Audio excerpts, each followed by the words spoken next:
ક્યાં ફરે? વગડામાં. એ હું કા ફરતા હશે તમને ખબર?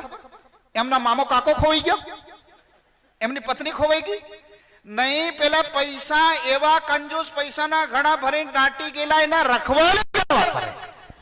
અને તમારે હાથ બનવું હોય મરજી તમારી, પણ અહીંયાથી તારવા માટે મારો ના થયો છે, મારો પ્રાણ ના થયો છે, અલખનો ધણી આવ્યો છે, એના નેજા ફરકે છે ને બળવાન લઈને કઈ ફરતા ફરવો આ આવ્યો છે. બોલો શ્રી પ્રાણનાથ. એટલે હવે કલ્યાણ કરી લો, કરી લો, કરી લો. આવા સદગુરુ નહીં મળે, નહીં મળે.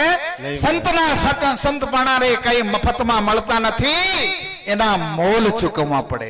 આ તપ્યા સાહેબ આમને હવા ખાધી છે, આમને પાંદડા ખાતા છે, અને આમણે ઘાસની રોટીઓ ખાધી છે, અને આમને મોવડા ખાધા છે. ભલે પછી અમને બાજે વાંધો નહીં, મોવડા ખાધા છે મારા નાથ, અને પછી આવા સ્વરૂપે બેઠા છે.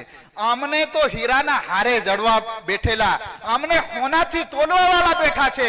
પણ આમાં અમારા સદગુરુ કહે છે કે ના ભાઈ, મારે તો સુંદર સાથને હાથે રહેવું છે, મારે ઢોંગ ઢપોચલા નથી કરવા. મારો સુંદર સાથ જ્યાં છે ત્યાં હું છું. પણ એટલે જ આ સુંદર સાથ એમના પ્રેમથી, એમની પ્રેમની દોરીએ બંધાઈને આવ્યો છે, નહીં તો લાખો આમંત્રણથી કોઈ આવતું નથી. બાપ બોલો શ્રી પ્રાણનાથ. પ્રણામ.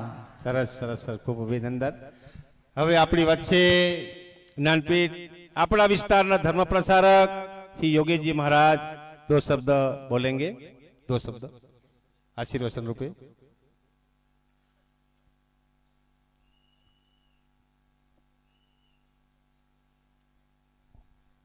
समय साथ आपतो નથી, जरा સમયની પાબંદી.